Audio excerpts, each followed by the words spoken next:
안녕하세요. 아침이 바뀌면 인생이 바뀐다라는 믿음을 주는 남자 아일람 장하식입니다. 오늘 추천해드리는 책은 제목을 보면서 혹시 인신매매? 라는 생각에 깜짝 놀랐던 책입니다.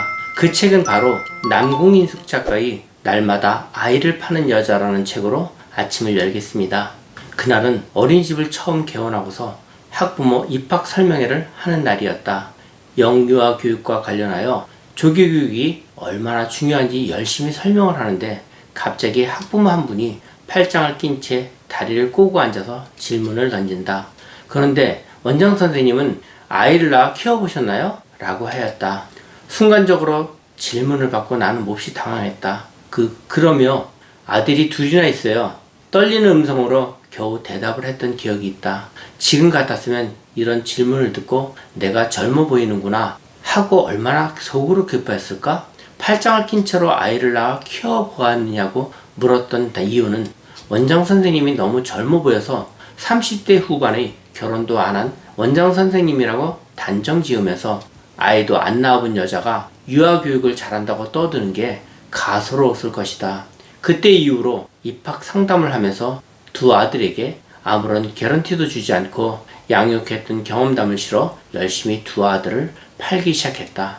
저는 아들만 둘이거든요 라고 시작하거나 우리 큰애가 5살인데요 하거나 둘째 아이를 상담하러 오는 학부모에게는 둘째 키우는 일은 조금 더 쉽죠 라고 하면서 상대도 나의 대화에 자연스럽게 끼어들 수 있게 하였다. 이렇게 개원 초기부터 입학 상담을 하면서 두 아이 키우는 이야기를 서두로 상담을 했더니 원어 모집이 수월하게 잘 되었다. 거기에 MBTI, TA, 디스크, 애니어그램, 부모, 아동, 상호작용 등 상담과 관련된 도구들을 활용하여 양육 스킬 향상 팁까지 제공했더니 그곳에 가면 영어만 원장 선생님한테 육아 상담을 받을 수 있는 소문난 맛집 어린이집이 되어버렸다. 언젠가 이야기를 했지만 나는 어린이집 원장 선생님을 하게 된 계기가 있었다. 기독교 방송국 문화센터에서 영어 강사로 재직하면서 30이 넘는 늦은 나이에 결혼을 하였지만 아이는 적어도 둘은 낳아야겠다는 생각이었다. 그래서 겁도 없이 18개월 차이로 연년생으로 아들만 둘을 낳았다.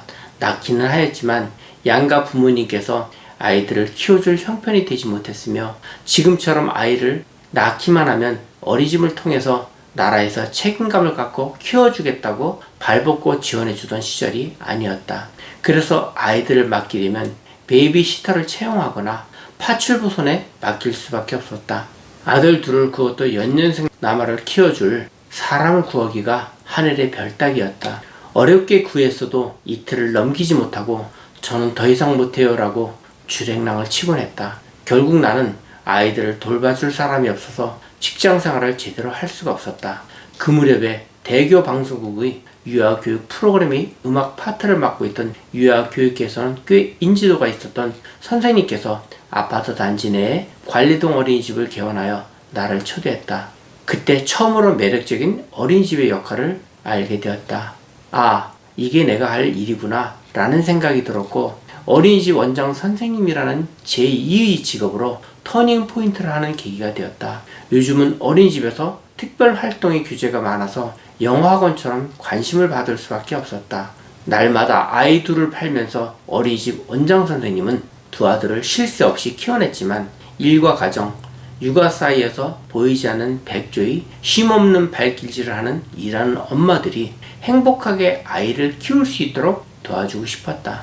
행복한 엄마로부터 양육되는 아이들은 심리적인 안정감을 갖고 발달 단계에 따라 몸과 마음이 바르게 성장할 수 있기에 어린이집에서는 맞춤 보육을 지향하였다. 행복한 아이들이 자라는 어린이집 원장 선생님으로서 무탈하게 잘 자라준 두 아들의 성장 과정을 나는 오늘도 열심히 팔고 있다. 날마다 아이를 파는 여자 중에서 저는 예전에 아동복 제조회사에 19년을 근무했었습니다. 직장생활을 할 때 직책이 부장, 상무이사인데도 나이가 어리게 보여서 무시하는 사람들이 있었습니다. 그때 저도 아이들을 팔기도 하였습니다. 지나고 보니 내가 남들보다 젊어 보여서 그런 것인데 왜 싫었는지 모릅니다. 지금은 젊어 보이는 것이 축복이구나 라는 생각을 합니다. 여러분의 하루도 싱싱하고 멋진 하루가 되시길 바랍니다. 감사합니다.